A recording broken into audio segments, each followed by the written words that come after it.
Hello दोस्तों, सौर academy में आप सभी लोगों का स्वागत है। आज की क्लास में एमपीपीएससी के मॉडल पेपर को हल कर रहे हैं।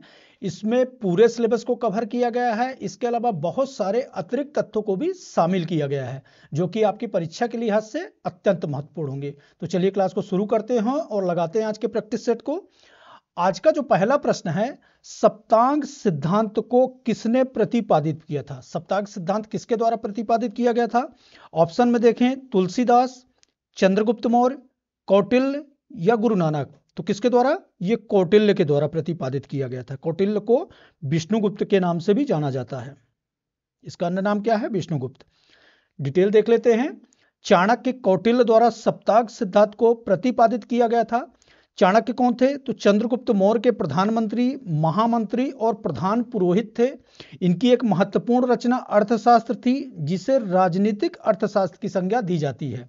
इनके अर्थशास्त्र में 15 अधिकरण, 150 अध्याय और 180 प्रकरण थे। सप्तांग सिद्धांत क्या था? सप्तांग सिद्धांत में इन्होंने राजा को स्वामी बताया था, अमात्य मंत्री होते थे, जनपद भूमि और प्रजा होती थी, दुर्ग किला होते थे, कोष खजाना, दंड सेना और मित्र सहयोगी होते थे। चलते हैं अगले प्रश्न पे। आर्यों को एक जाति कहने वाला पहला यूरोपियन कौन है? आर्यों को एक जाति कहने वाला पहला यूरोपियन कौन था? Sir William Jones, H Wilson, Max Muller, general Cunningham. तो कौन थे? ये मैक्स मूलर, जिन्होंने आर्यों को एक जाति कहा था। डिटेल देख लेते हैं। आर्यों को एक जाति कहने वाला पहला यूरोपियन कौन था? Max Muller. आर्यों का भारत में आगमन कब हुआ? 1500 ईसा पूर्व से 1000 ईसा पूर्व मध्य एशिया से आए थे। आर्य भारत पर आक्रमणकारी के रूप में आए थे। प्राचीनतम बस्ती इनकी कौन सी थी? तो सप्त सिंधु के नाम से जाना जाता था। इनकी ग्रामीण सभ्यता थी, वैदिक सभ्यता, और भाषा कौन सी थी? संस्कृत भाषा थी। कुछ अन्य विद्वानों द्वारा आर्यों के मूल निवास स्थान को बताया गया है, उसको भी देख लेते हैं। मैक्स मूलर मध्य एशिया बताया था। स्वामी विवेकानंद द्वारा तिब्बत बताया गया था। हंगरी गायल्स द्वारा, उत्तरी ध्रुव बाल गंगाधर तिलक द्वारा, दक्षिणी ध्रुव गार्डन गायल्स द्वारा, सप्त सैंधव प्रदेश डॉक्टर अविनाश चंद्र द्वारा, जर्मनी हर्ट और पेंका द्वारा, कश्मीर एलडी कल्ल द्वारा बताया गया था। तो इसको भी नोट कर लीजिए। अगले प्रश्न पर चलते हैं। भारतीय राष्ट्रीय कांग्रेस द्वारा किस दिन को पूर्ण स्वराज्य दिवस घोषित किया गया था? किस दिन को पूर्ण स्वराज्य दिवस घोषित किया गया था? ऑप्शन को देखें, 1930, 1942, 1947 या 1950। तो कब घोषित किया गया था? 26 जनवरी 1930 को। डेट इंपॉर्टेंट है, इसको नोट कर लीजिए। डिटेल देख लेते हैं।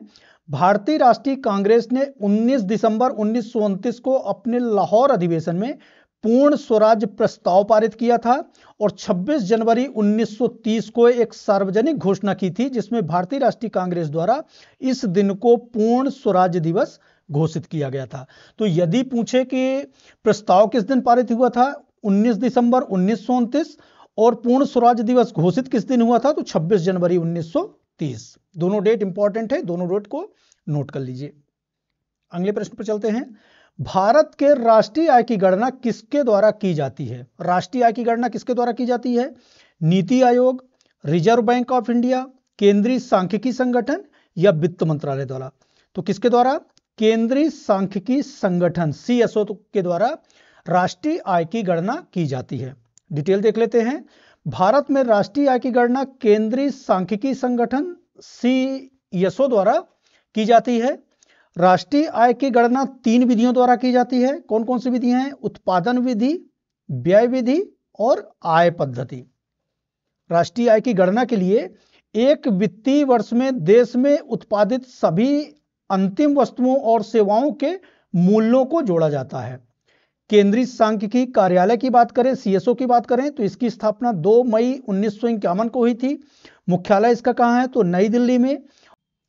किस मंत्रालय के अंतर्गत कार्य करता है? तो सांख्यिकी एवं कार्यक्रम क्रियान्वयन मंत्रालय के अंतर्गत कार्य करता है।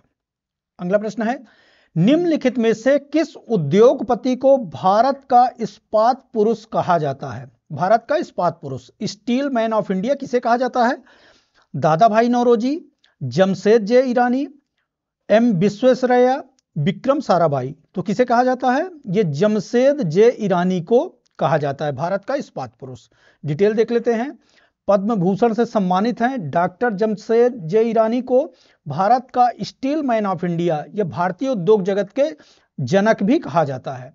दादा भाई नौरोजी को क्या कहा जाता है? Great old man of India. M Visvesvaraya को भारत में इंजीनियरिंग का पिता कहा जाता है और विक्रम साराभाई को भारत के अंतरिक्ष का जनक कहा जाता है। तो ये चारों के चारों फैक्ट इंपॉर्टेंट है, इनको नोट कर लीजिए। अगले प्रश्न पर चलते हैं। भारतीय कृषि का इतिहास किसने लिखा था? भारतीय कृषि का इतिहास एक पुस्तक है, किसके द्वारा लिखी गई थी?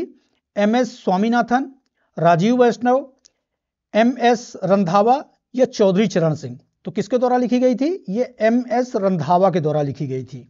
डिटेल देख लेते हैं। भारतीय कृषि का इतिहास पुस्तक एम.एस. रंधावा के द्वारा लिखी गई थी।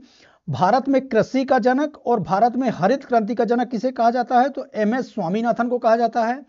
राष्ट्रीय किसान आयोग के प्रथम अध्यक्ष थे एम.एस. स्वामीनाथन, जिसकी स्थापना फरवरी 2004 में की गई थी। इसके अलावा चौधरी चरण सिंह के जन्म दिवस को किसान दिवस के रूप में मनाया जाता है और यह किस दिन मनाया जाता है? तो 23 दिसंबर को। सारे फैक्ट इंपॉर्टेंट है, इनको बहुत ध्यान से देख लीजिए। अगले प्रश्न पर चलते हैं। G20 की स्थापना किस वर्ष हुई थी? G20 1990, 1999, 1995 या 2000 में? तो कब हुई थी?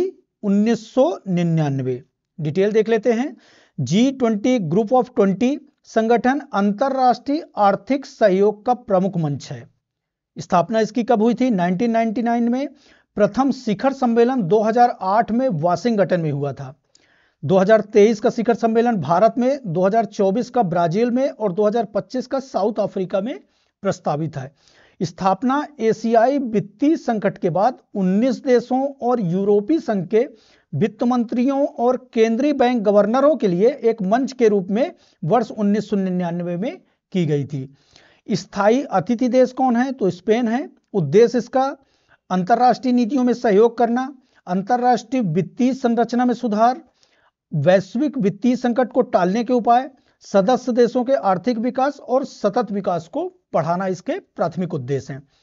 G20 सदस्य देशों में वैश्विक सकल घरेलू उत्पाद का लगभग 85%, वैश्विक व्यापार का 75% से अधिक और विश्व की लगभग 2/3 आबादी का प्रतिनिधित्व करता है। इंपॉर्टेंट क्वेश्चन है, नोट कर लीजिए। अगला प्रश्न है, भारत का दूसरा सबसे बड़ा बेसिन कौन सा है? भारत का दूसरा सबसे बड़ा बेसिन कौन सा है? Ganga basin, Godavari basin, Mahanadi basin या ब्रह्मपुत्र बेसिन? तो कौन सा है? ये गोदावरी बेसिन है। पहला सबसे बड़ा बेसिन कौन सा है? तो ये गंगा बेसिन है। पहला गंगा बेसिन है और दूसरा गोदावरी बेसिन है। डिटेल देख लेते हैं। भारत में दूसरा सबसे बड़ा नदी बेसिन गोदावरी नदी का है।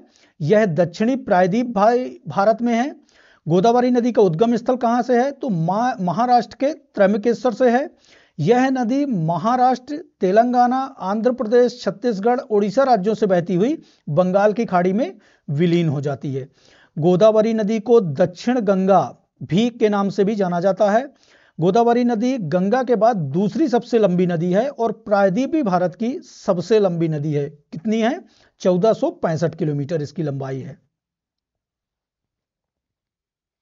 अगले प्रश्न पर, पाक जल डमरूमध्य किनके मध्य स्थित है? पाक जल डमरूमध्य किसके मध्य स्थित है? भारत पाकिस्तान, भारत बांग्लादेश, भारत श्रीलंका या भारत मालदीव? तो किसके मध्य है? ये भारत और श्रीलंका के मध्य है। राइट आंसर क्या हो जाएगा? सी हो जाएगा। डिटेल देख लेते हैं। पाक जल डमरूमध्य भारत के तमिलनाडु राज्य और श्रीलंका के उत्तरी प्रांत जाफना जिले के मध्य स्थित है। यह है पाक जल डमरूमध्य। ये तमिल भारत का क्षेत्र है और ये श्रीलंका का क्षेत्र है। यह जल डमरूमध्य बंगाल की खाड़ी को पूर्वोत्तर में पाक खाड़ी और दक्षिण पश्चिम में मन्नार की खाड़ी से भी जोड़ता है। अगले प्रश्न पर, यामिनी कृष्णमूर्ति किस शास्त्रीय नृत्य से संबंधित है? यामिनी कृष्णमूर्ति ये करंट अफेयर से भी जुड़ा हुआ है। कथक, कथकली, भारतनाट्यम या मोहिनीअट्टम? तो किससे जुड़ा हुआ है? ये भारतनाट्यम से। यामिनी कृष्णमूर्ति किस शास्त्रीय नृत्य से संबंधित है? तो ये भारतनाट्यम से संबंधित है। डिटेल देख लेते हैं। यामिनी कृष्णमूर्ति भारतनाट्यम शास्त्रीय नृत्य से संबंधित है। जन्म इनका तमिलनाडु में हुआ था और नृत्य करियर में उन्हें पद्मश्री 1968 में, पद्म भूषण 2001 में और पद्म विभूषण 2016 में पुरस्कृत किया गया है। यह है यामिनी कृष्णमूर्ति, भारतनाट्यम से संबंधित है। अगला प्रश्न है, महाराष्ट्र में शिवाजी उत्सव और गणेश चतुर्थी किसने शुरू कराया था? शिवाजी उत्सव और गणेश चतुर्थी को किसके द्वारा शुरू कराया गया था? बाला साहब ठाकरे, बाल गंगाधर तिलक, छत्रपति शिवाजी या बाबा साहब अंबेडकर? तो किसके द्वारा? ये बाल गंगाधर तिलक, बाल गंगाधर तिलक के द्वारा शिवाजी उत्सव और गणेश चतुर्थी को शुरू कराया गया। डिटेल देख लेते हैं। महाराष्ट्र में गणेश उत्सव की शुरुआत 1893 में लोकमान्य बाल गंगाधर तिलक द्वारा कराया गया था। उद्देश्य इसका राष्ट्रवाद में विकास करना था।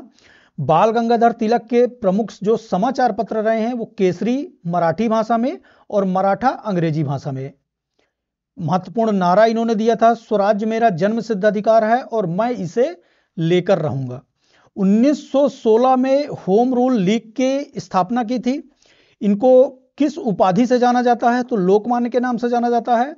लाल बाल पाल में इन्हें बाल के नाम से जाना जाता है। इनकी प्रमुख पुस्तकें जो रही हैं, Gita Rahasya, the Arctic home of the Veda रही हैं। ब्रिटिश पत्रकार वेलेंटाइन चिरोल ने इन्हें अपनी पुस्तक इंडियन अनरेस्ट में भारतीय अशांति का जनक भी कहा था। ये इंपॉर्टेंट फैक्ट है, ये पूछा जाता है भारतीय अशांति का जनक किसे कहा जाता है? तो ये बाल गंगाधर तिलक को कहा जाता है। अगले प्रश्न पर चलते हैं। भारत की संविधान सभा का गठन किस योजना के अंतर्गत किया गया था? संविधान सभा का गठन किस योजना के अंतर्गत किया गया था? साइमन कमीशन, कैबिनेट मिशन योजना, माउंटबेटन योजना या क्रिप्स प्रस्ताव? किसके द्वारा किया गया था? यह कैबिनेट मिशन योजना के तहत किया गया था। किसके द्वारा? कैबिनेट मिशन योजना 1946 में आई थी। डिटेल देख लेते हैं। कैबिनेट मिशन योजना तत्कालीन इटली सरकार द्वारा फरवरी 1946 में भेजा गया एक मिशन था, जिसके अध्यक्ष कौन थे? पैंथिक लॉरेंस थे और सदस्य थे सर स्टीफर्ड क्रिप्स और एवी अलेक्जेंडर थे। उद्देश्य इसका संविधान निर्मात्री सभा का गठन करना। संविधान सभा की पहली बैठक जो हुई थी 9 दिसंबर 1946 को हुई थी, जिसमें डॉक्टर सच्चिदानंद सिन्हा को अस्थायी अध्यक्ष चुना गया था। उसके बाद अगली बैठक 11 दिसंबर 1946 में हुई थी, जिसमें डॉक्टर राजेंद्र प्रसाद को स्थायी अध्यक्ष चुना गया था। संविधान सभा का गठन जुलाई 1946 में कैबिनेट मिशन की सिफारिश पर किया गया था। तो सारे के सारे फैक्ट इंपॉर्टेंट है, इनको नोट कर लीजिए। अगला प्रश्न है, राज्य लोक सेवा आयोग के अध्यक्ष एवं सदस्यों की नियुक्ति की जाती है। राज्य लोक सेवा आयोग के अध्यक्ष और सदस्यों की नियुक्ति किसके द्वारा की जाती है? राज्यपाल, मुख्यमंत्री, राष्ट्रपति या संघ लोक सेवा आयोग के अध्यक्ष द्वारा? तो किसके द्वारा की जाती है? यह राज्यपाल के द्वारा की जाती है। संघ लोक सेवा आयोग के अध्यक्षों एवं सदस्यों की नियुक्ति राष्ट्रपति द्वारा की जाती है और राज्य लोक सेवा आयोग के अध्यक्ष एवं सदस्यों की नियुक्ति गवर्नर द्वारा की जाती है। डिटेल देख लेते हैं। राज्य लोक सेवा आयोग की बात कर लेते हैं तो अध्यक्ष और सदस्यों की नियुक्ति राज्यपाल द्वारा की जाती है। संविधान में प्रावधान क्या है? तो संविधान के भाग 14 के अनुच्छेद 315 से 324 में इसका वर्णन मिलता है। कार्यकाल इनका क्या है? तो 6 वर्ष या 62 वर्ष, जो भी पहले पूरा हो। निष्कासन इसका राष्ट्रपति द्वारा किया जाता है। नियुक्ति तो राज्यपाल द्वारा की जाती है, पर यदि निष्कासित करना है तो यह राष्ट्रपति द्वारा ही किया जा सकता है। अगला प्रश्न है, पंचायती राज विषय संविधान की किस अनुसूची के अंतर्गत आता है? पंचायती राज विषय किस अनुसूची के अंतर्गत आता है? संघ सूची के, राज्य सूची, समवर्ती सूची या उपरोक्त में से कोई नहीं? तो पंचायती राज विषय जो है यह संविधान की राज्य सूची, स्टेट लिस्ट के अंतर्गत आता है। डिटेल देख लेते हैं। पंचायती राज विषय में संवैधानिक प्रावधान क्या है? तो संविधान के भाग 9 में 11वीं अनुसूची में इसे शामिल किया गया है। आर्टिकल इसका क्या है? 243 से 243 ओ तक। पंचायती राज विषय राज्य सूची का विषय है। इसे 73वें संविधान संशोधन 1992 के द्वारा भाग 9 में संविधान में जोड़ा गया था। 11वीं अनुसूची में कितने विषय हैं? तो ये 29 विषय हैं। स्थानीय स्वशासन का जनक किसे कहा जाता है? लॉर्ड रिपन को कहा जाता है। यह प्रश्न भी पूछा जाता है। स्थानीय स्वशासन का जनक लॉर्ड रिपन को कहा जाता है। बलवंत राय मेहता समिति ने त्रिस्तरीय पंचायती राज व्यवस्था को लागू करने का सुझाव दिया था। 2 अक्टूबर 1959 में राजस्थान के नागौर जिले में देश की पहली त्रिस्तरीय पंचायती राज का उद्घाटन किया गया था। किसके द्वारा? तत्कालीन प्रधानमंत्री पंडित जवाहरलाल नेहरू द्वारा। तो ये सारे फैक्ट इंपॉर्टेंट है, इनको बहुत ध्यान से देख लीजिए। अगला प्रश्न है, भारतीय न्यायपालिका की सर्वोच्चता का सिद्धांत कहां से लिया गया है? न्यायपालिका की सर्वोच्चता का सिद्धांत कहां से लिया गया है? आयरलैंड के संविधान से, अमेरिका के संविधान से, फ्रांस के संविधान से या पूर्व सोवियत संघ के संविधान से? तो कहां से लिया गया है? यह अमेरिका के संविधान से लिया गया है। कहां से? अमेरिका के संविधान से। आयरलैंड के संविधान से हमने क्या लिया है? नीति निर्देशक तत्वों को लिया है आयरलैंड के संविधान से। फ्रांस के संविधान से बंधुता का सिद्धांत लिया है और पूर्व सोवियत संघ से हमने मौलिक कर्तव्यों को लिया है। इसके अलावा संविधान के स्रोत और किस देश से लिए गए हैं वो भी देख लेते हैं। ऑस्ट्रेलिया से हमने क्या क्या लिया है? तो समवर्ती सूची, प्रस्तावना की भाषा, दोनों सदनों की संयुक्त बैठक हमने ऑस्ट्रेलिया के संविधान से लिया है। कनाडा के संविधान से शक्तियों का विभाजन, संघात्मक शासन व्यवस्था, अवशिष्ट शक्तियां और राज्यपाल की नियुक्ति कनाडा के संविधान से। अमेरिका के संविधान से मौलिक अधिकार, न्यायिक पुनरावलोकन, सुप्रीम कोर्ट का गठन एवं अधिकार, उपराष्ट्रपति का पद कहां से लिया है? तो अमेरिका के संविधान से। ब्रिटेन के संविधान से संसदीय शासन प्रणाली, एकल नागरिकता, कानून निर्माण की प्रक्रिया ब्रिटेन के संविधान से लिया है। दक्षिण अफ्रीका के संविधान से संविधान संशोधन प्रणाली, राज्यसभा के सदस्यों का निर्वाचन। आयरलैंड के संविधान से राज्य के नीति निर्देशक तत्व, राष्ट्रपति का निर्वाचन, राज्यसभा के सदस्यों का निर्वाचन। और रूस से हमने लिया है मौलिक कर्तव्यों को। इंपॉर्टेंट है।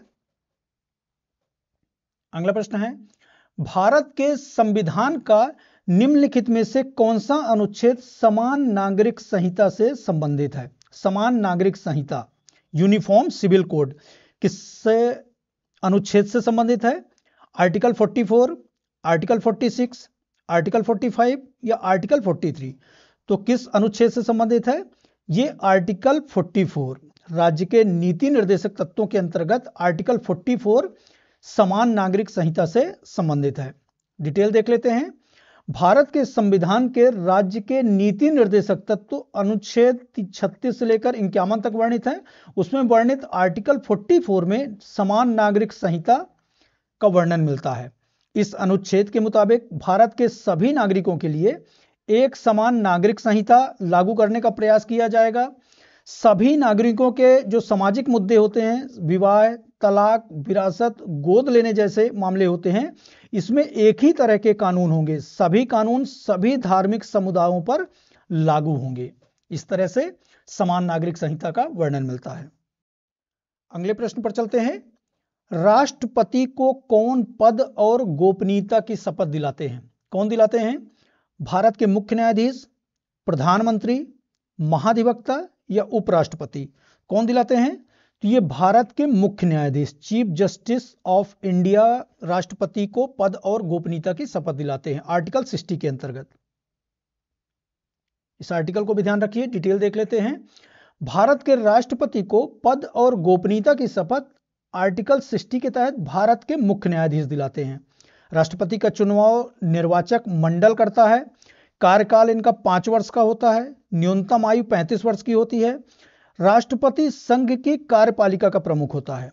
यह प्रश्न भी पूछा जाता है। आर्टिकल 53 के तहत भारत का प्रथम नागरिक होता है। राष्ट्रपति सेना, वायुसेना, नौसेना के सुप्रीम कमांडर होते हैं। इसके अलावा जो महत्वपूर्ण नियुक्तियां हैं, प्रधानमंत्री, सुप्रीम कोर्ट, हाई कोर्ट के मुख्य न्यायाधीश, नियंत्रक एवं महालेखा परीक्षक, राज्यों के राज्यपाल, मुख्य चुनाव आयुक्त और यूपीएससी अध्यक्ष की नियुक्ति कौन करते हैं? तो ये राष्ट्रपति द्वारा ही की जाती है। अगला प्रश्न है, आरबीआई का पूरा नाम क्या है? आरबीआई का पूरा नाम क्या है? Reserve bank of India, rural bank of India, rural bank of institute या रेगुलर बैंक ऑफ इंडिया? तो किस नाम से जानते हैं? Reserve bank of India. Detail देख लेते हैं। आरबीआई भारत का केंद्रीय बैंक है, बैंकरों के बैंक के नाम से जाना जाता है। स्थापना इसकी भारतीय रिजर्व बैंक अधिनियम 1934 के प्रावधानों के अनुसार 1 अप्रैल 1935 को हुई थी। राष्ट्रीयकरण कब हुआ था? 1 जनवरी 1949। स्थापना और राष्ट्रीयकरण दोनों इंपॉर्टेंट हैं, इनको देख लीजिएगा। संगठन में गवर्नर और अधिकतम 4 उप गवर्नर होते हैं। मुख्यालय इसका कहाँ है? मुंबई में है। महत्वपूर्ण कार्य क्या है? तो मौद्रिक नीति तैयार कर उसका क्रियान्वयन और निगरानी करना। वर्तमान गवर्नर कौन है? संजय मल्होत्रा हैं, 26वें गवर्नर हैं। पहले गवर्नर कौन थे? तो सर ओसबोर्न स्मिथ थे। और पहले भारतीय गवर्नर कौन थे? तो सीडी देशमुख थे। सारे फैक्ट इंपॉर्टेंट हैं। दूसरी पीढ़ी के कंप्यूटरों में कौन से इलेक्ट्रॉनिक उपकरण का प्रयोग किया जाता है? कंप्यूटरों की पीढ़ी के आधार पर, हार्डवेयर के आधार पर कंप्यूटरों की पीढ़ी को विभाजित किया गया है। हर पीढ़ी में अलग अलग इलेक्ट्रॉनिक उपकरण प्रयोग किए गए हैं। यहां पे पूछा गया है दूसरी पीढ़ी के कंप्यूटरों में कौन से इलेक्ट्रॉनिक उपकरण प्रयोग किए जाते हैं? Vacuum tube, transistor, VLSI processor या एकीकृत परिपथ। दूसरी पीढ़ी में क्या प्रयोग किए जाते थे? ट्रांजिस्टर प्रयोग किए जाते थे। प्रथम पीढ़ी में वैक्यूम ट्यूब, दूसरी पीढ़ी में ट्रांजिस्टर, तीसरी पीढ़ी में एकीकृत परिपथ इंटीग्रेटेड सर्किट, और चौथी पीढ़ी में वीएलएसआई माइक्रो प्रोसेसर। ये चौथी पीढ़ी में प्रयोग किए जाते थे। डिटेल देख लेते हैं। प्रथम पीढ़ी 1940 से 56 तक रही। वैक्यूम ट्यूब प्रयोग किया गया था। ऑपरेटिंग भाषा मशीनी भाषा रही है। और विशेषताएं क्या थी? स्टोरेज सीमित थी, मंद गति से इनपुट आउटपुट थी, नॉन पोर्टेबल था। द्वितीय पीढ़ी में ट्रांजिस्टर प्रयोग किया गया। मल्टीटास्किंग, असेंबली भाषा, उच्च स्तरीय भाषा थी। ट्रांजिस्टर का उपयोग आकार और ताप में कमी, तीव्र गति। तृतीय पीढ़ी में इंटीग्रेटेड सर्किट, उच्च स्तरीय भाषा थी जिसमें फोर्टॉन, कोबोल, एल्गोल थे। चतुर्थ पीढ़ी में माइक्रो प्रोसेसर, एलएसआई, वीएलएसआई प्रयोग किया गया। और पांचवी पीढ़ी में बड़े पैमाने पर इंटीग्रेटेड सर्किट, एसएलएसआई और यूएलएसआई प्रयोग में लाया गया। इस डिटेल को देख लीजिएगा। अगला प्रश्न है, साइबर सुरक्षा में फायरवॉल का क्या उद्देश्य है? साइबर सिक्योरिटी में फायरवॉल का क्या उद्देश्य होता है? किसी नेटवर्क तक अबाधित पहुंच की अनुमति देना, किसी नेटवर्क तक अनाधिकृत पहुंच को रोकना, किसी नेटवर्क पर डाटा का बैकअप लेना, या उपयुक्त में से कोई नहीं। तो क्या है? किसी नेटवर्क तक अनाधिकृत पहुंच को रोकना। यह साइबर सुरक्षा में फायरवॉल का उद्देश्य होता है। डिटेल देख लेते हैं। फायरवॉल वह डिवाइस है जो किसी कंप्यूटर या नेटवर्क में अनधिकृत उपयोगकर्ता की पहुंच को रोकता है, जबकि अधिकृत उपयोगकर्ता को कंप्यूटर, नेटवर्क और डाटा उपयोग करने देता है। फायरवॉल हार्डवेयर और सॉफ्टवेयर दोनों रूप में हो सकता है। यह सामान्य नेटवर्क और सुरक्षित नेटवर्क के बीच में गेट का कार्य करता है। कंप्यूटर को नेटवर्क के खतरे क्या क्या हो सकते हैं? वायरस, होम, हैकर आदि से सुरक्षा प्रदान करता है। अगला प्रश्न है, ओलंपिक खेलों का आयोजन प्रत्येक कितने वर्षों में किया जाता है? प्रत्येक कितने वर्षों में किया जाता है? दूसरे वर्ष, चौथे वर्ष, पांचवें वर्ष या 10वें वर्ष? तो प्रत्येक चौथे वर्ष ओलंपिक खेलों का आयोजन किया जाता है। कब किया जाता है? हर चौथे वर्ष में किया जाता है। डिटेल देख लेते हैं। प्राचीन ओलंपिक खेलों की शुरुआत कब हुई थी? 776 ईसा पूर्व में यूनान के ओलंपिया शहर में हुई थी। आधुनिक ओलंपिक खेलों का आयोजन 1896 में एथेंस, ग्रीस, यूनान में हुई थी। आयोजन कार्यक्रम प्रत्येक 4 वर्ष में होता है। 1916, 1940 और 1944 दो विश्व युद्ध होने के कारण आयोजित नहीं हो पाए हैं। नामकरण इसका जो दिया गया है ओलंपिया में खेले जाने के कारण ओलंपिक पड़ा। अंतरराष्ट्रीय ओलंपिक समिति का मुख्यालय कहाँ है? लुसाने, स्विट्जरलैंड में है। मानद अध्यक्ष कौन है? तो जैक्स रोगे बेल्जियम के हैं। और अभी वर्तमान में अध्यक्ष कौन है? तो बाथम बाक हैं। अंतरराष्ट्रीय ओलंपिक समिति की पहली महिला सदस्य कौन रही हैं? तो ये नीता अंबानी रही है। इंपॉर्टेंट फैक्ट है, इसको नोट कर लीजिए। अंतरराष्ट्रीय ओलंपिक समिति की पहली महिला अध्यक्ष कौन रही है? तो ये नीता अंबानी भारत की हैं। अगला प्रश्न है, पेरिस ओलंपिक 2024 में भारत ने कुल कितने पदक जीते हैं? करंट अफेयर से जुड़ा हुआ प्रश्न है। पेरिस ओलंपिक 2024 जुलाई अगस्त में संपन्न हुए हैं। इसमें भारत ने कुल कितने पदक जीते हैं? 10 पदक, 6 पदक, 5 पदक या 12 पदक? कितने पदक? 6 पदक जीते हैं। 6 पदकों के साथ भारत 70वें स्थान पर रहा है। और प्रथम स्थान पर कौन रहा है? तो अमेरिका रहा है। डिटेल देख लेते हैं। पेरिस ओलंपिक खेलों का आयोजन 26 जुलाई से 11 अगस्त 2024 को पेरिस, फ्रांस में आयोजित किया गया था। ये 33वां संस्करण था। प्रतिभागी देश इसमें 206 देशों ने भाग लिया था और कुल खिलाड़ियों की संख्या 10,500 रही है। कुल खेल इसमें 32+4 रहे हैं। पदक तालिका में प्रथम स्थान अमेरिका का रहा है 126 पदकों के साथ, जिसमें 40 स्वर्ण, 44 रजत और 42 कांस्य पदक रहे हैं। भारत के बारे में देख लेते हैं तो ध्वजवाहक कौन रहे हैं उद्घाटन समारोह के? पीवी सिंधु, शरत कमल, और समापन समारोह में मनु भाकर, पीआर राजेश रहे हैं।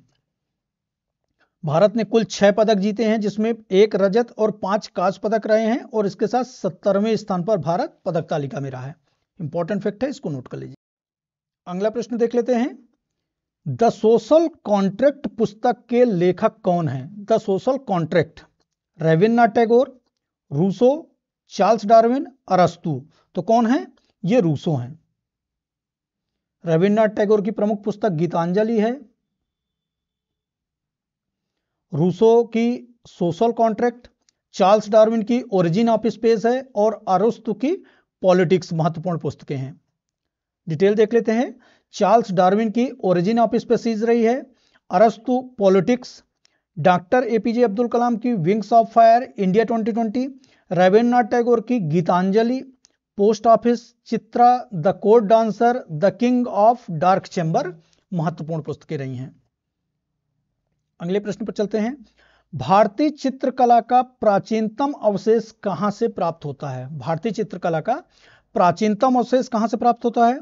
विजयनगर, अजंता, एलोरा या भीमबेटका? तो कहां से प्राप्त होता है? यह भीमबेटका से प्राप्त होता है। डिटेल देख लेते हैं। भारत में चित्रकला के अवशेष मध्य प्रदेश के भीमबेटका गुफाओं की प्रागैतिहासिक काल की चट्टानों पर बने पशुओं के रेखांकन चित्रांकन के नमूनों से प्रारंभ होता है। विश्व का सबसे बड़ा गुफा समूह है। यूनेस्को की विश्व विरासत सूची में 2003 में भीमबेटका को शामिल किया गया था। कब शामिल किया गया था विश्व विरासत सूची में? 2003 में। उत्खनन डॉक्टर विष्णु श्रीधर वाकड़कर के द्वारा किया गया था और यह अवस्थित कहां पे है? तो ये रायसेन मध्य प्रदेश में है। अगले प्रश्न पर चलते हैं। संविधान में हिंदी को राजभाषा के रूप में मान्यता कब मिली थी? कब राजभाषा के रूप में मान्यता प्रदान की गई थी?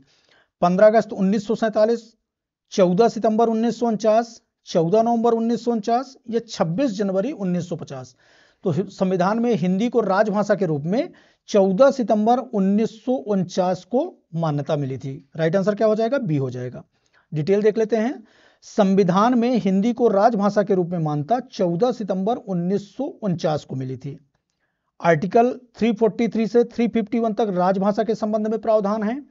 हिंदी को प्रत्येक क्षेत्र में प्रसारित करने के लिए वर्ष 1953 में पूरे भारतवर्ष में 14 सितंबर को हिंदी दिवस के रूप में मनाया जाता है। इंपॉर्टेंट फैक्ट है, इसको नोट कर लीजिए। विश्व हिंदी दिवस कब मनाया जाता है? तो 10 जनवरी को मनाया जाता है। प्रथम विश्व हिंदी सम्मेलन 10 जनवरी 1975 में नागपुर में आयोजित किया गया था। हिंदी भाषा की लिपि कौन सी है? तो यह देवनागरी लिपि है। अगले प्रश्न पर चलते हैं। सारनाथ का स्तंभ किस सम्राट से संबंधित है? सारनाथ का स्तंभ किस सम्राट से संबंधित है? विक्रमादित्य, अशोक, शेरशाह, कनिष्क? तो कौन से सम्राट से? ये मौर्यकालीन सम्राट अशोक से संबंधित है। डिटेल देख लेते हैं। महान सम्राट अशोक द्वारा 250 ईसा पूर्व में सारनाथ में बनवाया गया था। यह स्तंभ दुनिया भर में प्रसिद्ध है। इसे अशोक स्तंभ के नाम से भी जाना जाता है। इस स्तंभ में 4 शेर एक दूसरे से पीठ सटाकर बैठे हुए हैं और यह स्तंभ सारनाथ के संग्रहालय में अभी वर्तमान में रखा हुआ है। अगले प्रश्न पर चलते हैं। किस अधिवेशन में कांग्रेस गरम एवं नरम दल में विभाजित हो गई थी? वो कौन सा अधिवेशन था जिसमें कांग्रेस गरम एवं नरम दल में विभाजित हो गई थी? कलकत्ता अधिवेशन, सूरत अधिवेशन, नागपुर या बंबई अधिवेशन? तो कौन सा अधिवेशन था? ये सूरत अधिवेशन था 1907, जिसमें कांग्रेस गर्म एवं नरम दल में विभाजित हो गई थी। डिटेल देख लेते हैं। 1907 के कांग्रेस के सूरत अधिवेशन में कांग्रेस नरम दल और गर्म दल में विभाजित हो गई थी। इसकी अध्यक्षता किसने की थी? तो रास बिहारी घोष ने की थी। कलकत्ता अधिवेशन की बात कर लें तो 1906 में आयोजित हुआ था, दादा भाई नौरोजी इसके अध्यक्ष थे। और बंबई अधिवेशन WC बनर्जी द्वारा 1885 में कांग्रेस की स्थापना की गई थी। किस दिल्ली सुल्तान ने रक्त एवं लौह की नीति को अपनाया था? कौन सा दिल्ली का सुल्तान है जिसने रक्त एवं लौह की नीति को अपनाया था? इल्तुतमिश, बलवन, अलाउद्दीन खिलजी, मोहम्मद बिन तुगलक? तो कौन है? ये बलवन है। गुलाम वंश से संबंधित है बलवन, जिसने रक्त एवं लौह की नीति को अपनाया था। डिटेल देख लेते हैं। बलवन ने रक्त एवं लौह की नीति को अपनाया था, इसका पालन किया था। बलवन ने जिल्ले इलाही और नियामते खुदाई की उपाधि धारण की थी। इसने दो प्रथाएं शुरू की थी, सजदा और फैबोस, इसके द्वारा ही शुरू की गई थी। पारसी त्योहार नवरोज को मनाना बलवन ने ही शुरू किया था। और बलवन ने दीवान ए अर्ज की स्थापना की थी। तो सारे के सारे फैक्ट इंपॉर्टेंट है, इनको नोट कर लीजिए। अगला प्रश्न है, पुराणों का अध्ययन करने वाला प्रथम मुसलमान कौन था? पुराणों का अध्ययन करने वाला पहला मुस्लिम कौन था? अबुल फजल, अल बरूनी, फिरदौसी या दारा शिकोह? तो कौन था? ये अल बरूनी, जिसने पुराणों का पहली बार अध्ययन किया था। डिटेल देख लेते हैं। पुराणों का अध्ययन करने वाला पहला मुसलमान अल बरूनी था। यह महमूद गजनबी के साथ 11वीं शताब्दी में भारत आया था। कब आया था? 11वीं शताब्दी में। इसकी एक महत्वपूर्ण पुस्तक है तहकीक ए हिंद, इसको भी नोट कर लीजिए, ये भी प्रश्न पूछा जा सकता है। दिसंबर 2024 में भारतीय रिजर्व बैंक के 26वें गवर्नर के रूप में किसने पदभार ग्रहण किया है? करंट अफेयर से जुड़ा हुआ प्रश्न है। रिजर्व बैंक के वर्तमान गवर्नर कौन है? दिसंबर 2024 में इन्होंने पदभार ग्रहण किया है। और 26वें गवर्नर के रूप में वो कौन है? शक्तिकांत दास, संजय मल्होत्रा, संजय मूर्ति या प्रीति सूदन? कौन है? संजय मल्होत्रा है, जो अभी वर्तमान में RBI गवर्नर है। डिटेल देख लेते हैं। भारतीय रिजर्व बैंक की बात करें तो स्थापना 1 अप्रैल 1935 में हुई थी। मुख्यालय इसका मुंबई में है। राष्ट्रीयकरण 1 जनवरी 1949 में। पहले गवर्नर कौन थे? सर ओसबॉर्न थे। पहले भारतीय गवर्नर CD देशमुख थे। वर्तमान गवर्नर कौन है? संजय मल्होत्रा, जिनकी बात चल रही थी, 26वें गवर्नर हैं। डिप्टी गवर्नर अभी वर्तमान में M राजेश्वर राव, T रविशंकर, स्वामीनाथन जे, डॉक्टर MD पात्रा हैं। 1 रुपए के नोट को छोड़कर बाकी सभी नोटों पर RBI गवर्नर के साइन होते हैं। 1 रुपए के नोट पर किसके साइन होते हैं? तो वित्त सचिव भारत सरकार के साइन होते हैं। एक फैक्ट इसमें यह भी इंपॉर्टेंट है, वर्तमान में RBI की मुख्य वित्तीय अधिकारी कौन है? तो सुधा बालाकृष्णन है अभी वर्तमान में। RBI के सारे फैक्ट कवर हो जाते हैं, इनको नोट कर लीजिए। अगले प्रश्न पर चलते हैं। हाल ही में किस तारीख को विश्व भर में पहला विश्व ध्यान दिवस मनाया गया है? पहला विश्व ध्यान दिवस है, इसलिए इंपॉर्टेंट हो जाता है, करंट अफेयर से जुड़ा हुआ है। किस दिन मनाया गया है? 22 दिसंबर, 21 दिसंबर, 20 दिसंबर या 19 दिसंबर? तो किस दिन मनाया गया है? 21 दिसंबर को। राइट आंसर क्या हो जाएगा? बी हो जाएगा। विश्व ध्यान दिवस की बात करें तो हाल ही में 21 दिसंबर 2024 को दुनिया भर में पहला विश्व ध्यान दिवस मनाया गया है। इस वर्ष की थीम क्या रही है? इनर पीस, ग्लोबल हार्मोनी, आंतरिक शांति, वैश्विक सद्भाव। संयुक्त राष्ट्र ने 29 नवंबर 2024 को संयुक्त राष्ट्र महासभा द्वारा पारित एक प्रस्ताव में 21 दिसंबर को विश्व ध्यान दिवस के रूप में नामित किया है। 21 दिसंबर को विश्व ध्यान दिवस घोषित करने की पहल संयुक्त राष्ट्र में भारत द्वारा ही की गई थी। तो इंपॉर्टेंट फैक्ट है, इसको नोट कर लीजिए। अगले प्रश्न पर चलते हैं। मार्च 2024 में भारतीय पैरा ओलंपिक समिति के कौन नए अध्यक्ष बनाए गए हैं?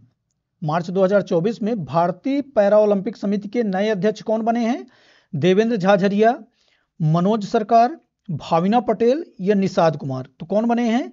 ये Devendra Jhajharia para Olympic player हैं, भारतीय पैरा ओलंपिक समिति के नए अध्यक्ष बनाए गए हैं। कौन? देवेंद्र झाझरिया। डिटेल देख लेते हैं। भारतीय पैरा ओलंपिक समिति में 2 बार के पैरा ओलंपिक स्वर्ण पदक विजेता देवेंद्र झाझरिया को भारतीय पैरा ओलंपिक समिति का नया अध्यक्ष बनाया गया है। झाझरिया की उपलब्धियों की बात करें तो टोक्यो पैरा ओलंपिक 2021 में रजत पदक जीता था, 2013 में वर्ल्ड चैंपियनशिप में गोल्ड और 2017 में सिल्वर पदक जीता था। एशियन पैरा गेम्स 2014 में रजत। इसके अलावा भारत सरकार से इन्हें पद्म भूषण 2022 में प्राप्त करने वाले ये पहले भारतीय पैरा एथलीट थे। एकमात्र भारतीय डबल पैरा ओलंपिक स्वर्ण पदक विजेता हैं।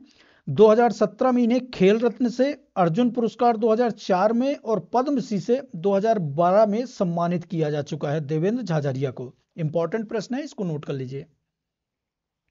अगले प्रश्न पे चलते हैं।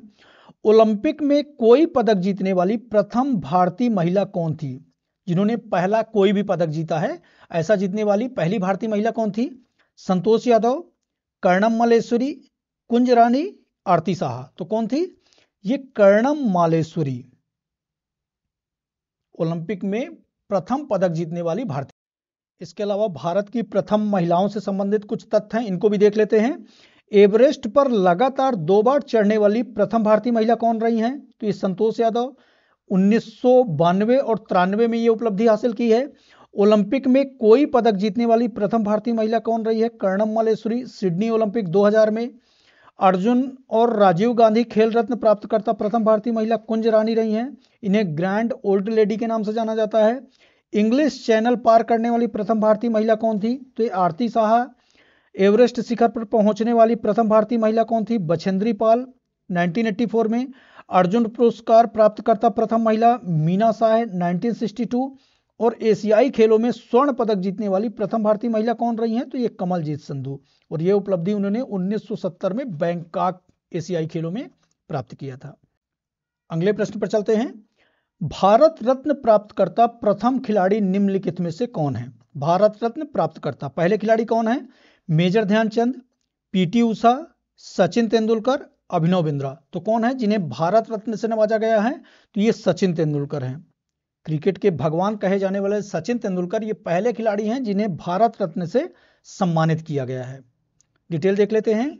भारत रत्न प्रथम प्राप्तकर्ता खिलाड़ी कौन है? सचिन तेंदुलकर। भारत रत्न प्रथम प्राप्तकर्ता कौन थे? तो 3 लोगों को दिया गया था भारत रत्न।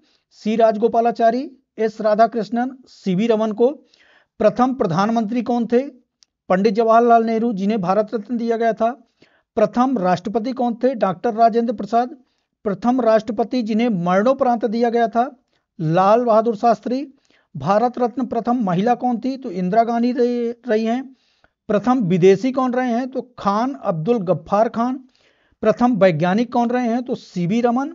और प्रथम संगीतकार कौन रही हैं? डॉक्टर MS सुब्बलक्ष्मी रही हैं।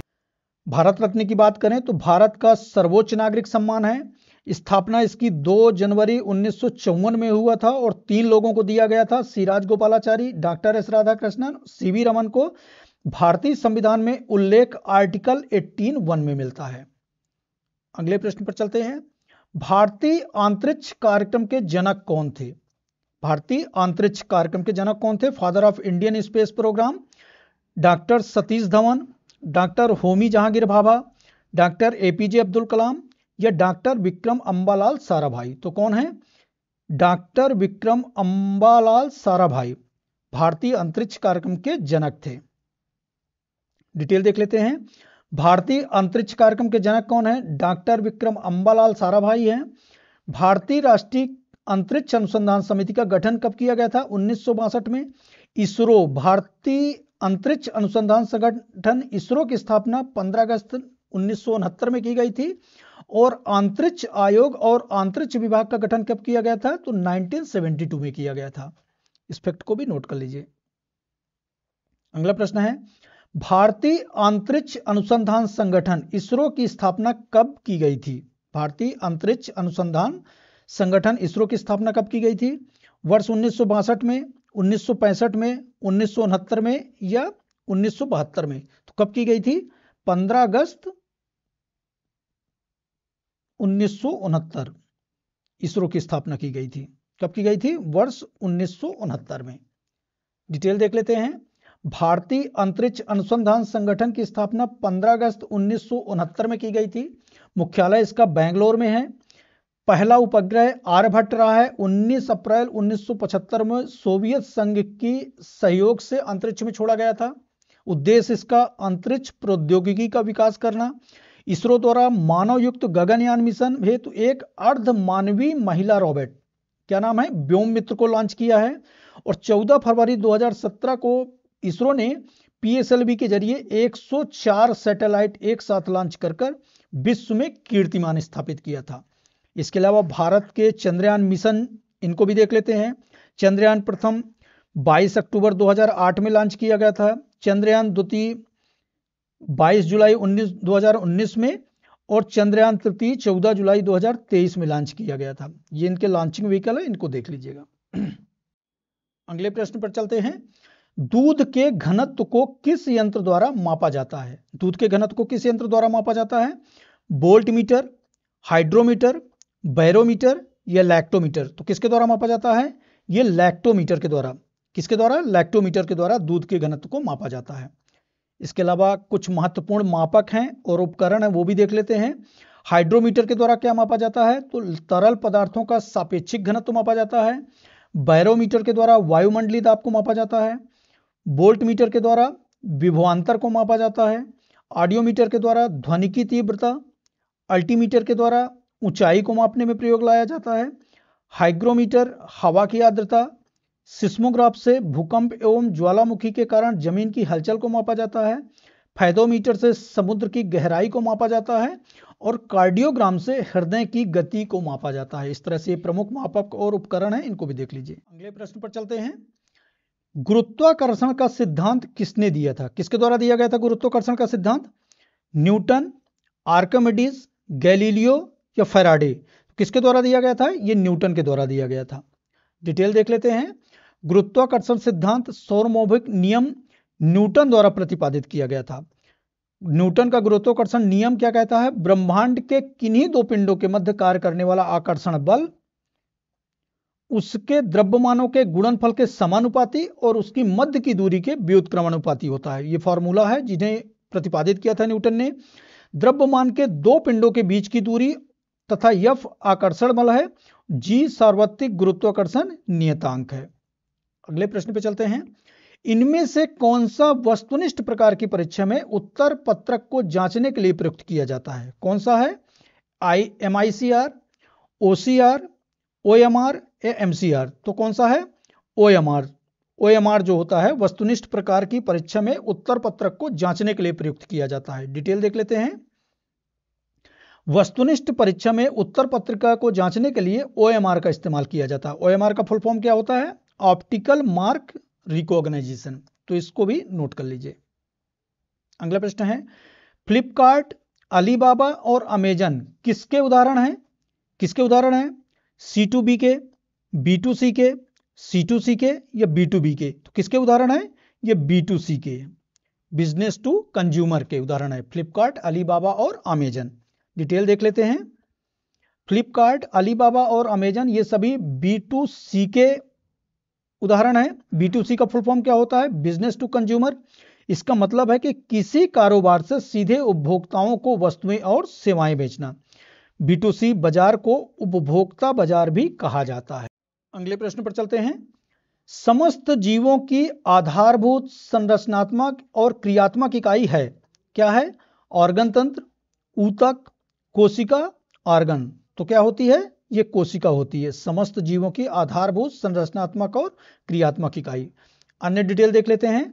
कोशिका की खोज सर्वप्रथम रॉबर्ट हुक ने 1665 में किया था।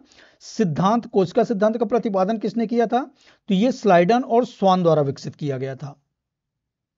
अगले प्रश्न पर चलते हैं। वर्ष 1956 में राज्य पुनर्गठन अधिनियम द्वारा कितने राज्य और संघीय क्षेत्रों की स्थापना की गई थी? 1953 में राज्य पुनर्गठन आयोग की स्थापना हुई थी, जिसने अपनी रिपोर्ट 1955 में दिया था। और 1956 में राज्य पुनर्गठन अधिनियम के द्वारा कितने राज्य और संघीय क्षेत्रों की स्थापना की गई थी? 14 राज्य 6 संघीय क्षेत्र, 18 राज्य 9 संघीय क्षेत्र, 22 राज्य 8 संघीय क्षेत्र या 21 राज्य 7 संघीय क्षेत्र? तो कितने? 14 राज्य और 6 संघीय क्षेत्रों की स्थापना की गई थी। डिटेल देख लेते हैं। भारत में भाषाई आधार पर राज्यों का पुनर्गठन वर्ष 1956 में किया गया था। राज्य पुनर्गठन अधिनियम 1956 के तहत 14 राज्यों और 6 केंद्र शासित प्रदेशों में विभाजित किया गया था। भाषा के आधार पर राज्यों के पुनर्गठन करने के लिए 29 दिसंबर 1953 को भारत सरकार ने राज्य पुनर्गठन आयोग का गठन किया था। अध्यक्ष इसके न्यायमूर्ति फजल अली थे। सदस्य कौन थे? तो हृदयनाथ कुंजरी, के.एम. पाणिकर थे, जिन्होंने अपनी रिपोर्ट 1955 में दी थी। एक फैक्ट इसमें यह भी इंपॉर्टेंट हो जाता है, भाषाई आधार पर बनने वाला पहला राज्य कौन सा था? आंध्र प्रदेश, 1 अक्टूबर 1953। तो इस फैक्ट को भी नोट कर लीजिए। अगला प्रश्न है, नीति आयोग के प्रथम उपाध्यक्ष कौन थे? राजीव कुमार, अरविंद पनगड़िया, दीपक मोहंती, विवेक देवराय। तो कौन थे? ये अरविंद पनगड़िया नीति आयोग के प्रथम उपाध्यक्ष थे। अभी वर्तमान में कौन है? तो डॉक्टर सुमन बेरी। वर्तमान वाले को भी ध्यान रखिए। और प्रदेश अध्यक्ष कौन होते हैं? तो ये भारत के प्रधानमंत्री होते हैं। डिटेल देख लेते हैं। नीति आयोग की बात करें तो इसका गठन 1 जनवरी 2015 को हुआ था। नीति आयोग भारत सरकार का थिंक टैंक के रूप में कार्य करता है, जो दिशात्मक और नीतिगत दोनों रूप से कार्य करता है। प्रथम उपाध्यक्ष की बात करें तो अरविंद पनगड़िया थे। वर्तमान कौन है? डॉक्टर सुमन बेरी हैं।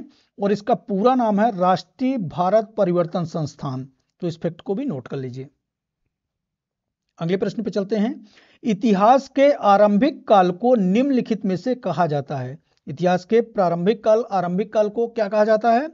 पूरा पाषाण काल, लघु पाषाण काल, मध्य पाषाण काल या नव पाषाण काल। इसकी डिटेल देख लेते हैं। भारत के इतिहास को 3 श्रेणियों में बांटा गया है, प्रागैतिहासिक काल, आद्र ऐतिहासिक काल और ऐतिहासिक काल। प्रागैतिहासिक काल को 3 श्रेणियों में बांटा गया है, पूरा पाषाण काल, मध्य पाषाण काल, नव पाषाण काल। पूरा पाषाण काल को 8000 ईसा पूर्व तक माना जाता है, मध्य पाषाण काल 8000 ईसा पूर्व से 4000 ईसा पूर्व और नव पाषाण काल को 4000 ईसा पूर्व से 2500 ईसा पूर्व का कार्यकाल माना जाता है। तो भारतीय इतिहास का जो आरंभिक काल माना जाता है वो कौन सा माना जाता है? पूरा पाषाण काल, 8000 ईसा पूर्व तक का काल, पूरा पाषाण काल। अगला प्रश्न है, मध्य प्रदेश का करेंसी प्रिंटिंग प्रेस कहां है? मध्य प्रदेश का करेंसी प्रिंटिंग प्रेस कहां है? देवास में, नीमच में, होशंगाबाद में या इंदौर में? तो कहां पे है? ये देवास में है। डिटेल देख लेते हैं। भारत के जो 4 मुद्रा के नोट हैं, 4 प्रिंटिंग प्रेस हैं, वो कौन कौन से हैं? नासिक महाराष्ट्र, देवास मध्य प्रदेश, मैसूर कर्नाटक, सालबोनी पश्चिम बंगाल है। इसमें भारत मध्य प्रदेश में कहां है? देवास में। उज्जैन का प्राचीनतम नाम क्या है? उज्जैन का प्राचीनतम नाम क्या है? तक्षशिला, अवंतिका, इंद्रप्रस्थ, कान्यकुब्ज। तो क्या है? ये अवंतिका है। उज्जैन का प्राचीनतम नाम क्या है? अवंतिका। डिटेल देख लेते हैं। उज्जैन को प्राचीन काल में अवंतिका के नाम से जाना जाता था। अवंतिका क्या थी? 16 महाजनपदों में से एक था। अवंतिका की 2 राजधानी हुआ करती थी, उत्तरी अवंतिका की उज्जैन और दक्षिणी अवंतिका की महेशमती होती थी। उज्जैन में भगवान शिव के 12 ज्योतिर्लिंगों में से एक महाकालेश्वर ज्योतिर्लिंग स्थित। इसके अलावा उज्जैन को कालिदास की नगरी के नाम से भी जाना जाता है। उज्जैन मध्य प्रदेश का एक प्रमुख शहर है और यह क्षिप्रा नदी के किनारे स्थित है। यहां प्रति 12 वर्ष में सिंहस्थ महाकुंभ का मेला भी लगता है। अगले प्रश्न पे चलते हैं। सांची के स्तूप किस कला एवं मूर्ति कला का निरूपण करते हैं? सांची का स्तूप सिख धर्म, बौद्ध, जैन, हिंदू। तो किसका? ये बौद्ध कला का। किस कला का? बौद्ध कला का एवं मूर्ति कला का निरूपण करते हैं। डिटेल देख लेते हैं। सांची के स्तूप की बात करें तो ये मध्य प्रदेश के रायसेन जिला में स्थित है। निर्माण इसका मौर्य सम्राट अशोक ने 3री शताब्दी ईसा पूर्व में कराया था। इसका जीर्णोद्धार शुंग शासकों द्वारा किया गया था। तोरण द्वार का निर्माण भी शुंग शासकों द्वारा किया गया था और 1989 में यूनेस्को की विश्व धरोहर स्थल में भी सांची के स्तूप को शामिल किया गया है। अगले प्रश्न पर चलते हैं। भारत में मानव के सर्वप्रथम प्रमाण कहां प्राप्त हुए थे? कहां पे प्राप्त हुए थे? नीलगिरी की पहाड़ियों में, शिवालिक की पहाड़ियां, नालेमाला की पहाड़ियां या नर्मदा घाटी? तो कहां पे प्राप्त हुए थे? नर्मदा घाटी, हथनोरा नामक स्थान पे। डिटेल देख लेते हैं। मानव के जो प्रथम प्रमाण मध्य प्रदेश के पश्चिमी नर्मदा घाटी हथनोरा में प्राप्त हुए हैं। खोज किसने किया था? तो अरुण सोनकिया 1982 में। इसके अलावा नर्मदा नदी की बात कर लेते हैं, तो मध्य प्रदेश के अमरकंटक से निकलने वाली है नर्मदा नदी। मुहाने पर सबसे बड़ा ज्वारनद स्थित है। नर्मदा नदी बिंद और सतपुड़ा पर्वत के मध्य भ्रंश घाटी का निर्माण करती है और ये खंबात की खाड़ी अरब सागर में जाके विलीन हो जाती है। इस तरह से आज की हमारी क्लास यहीं पर समाप्त होती है। इसी तरह मॉडल पेपर के साथ नेक्स्ट क्लास में फिर से आएंगे। चैनल पर नए हैं तो सब्सक्राइब कर लीजिए, ज़्यादा से ज़्यादा लोगों तक शेयर कर दीजिए। मिलते हैं नेक्स्ट सेशन में। थैंक यू, धन्यवाद।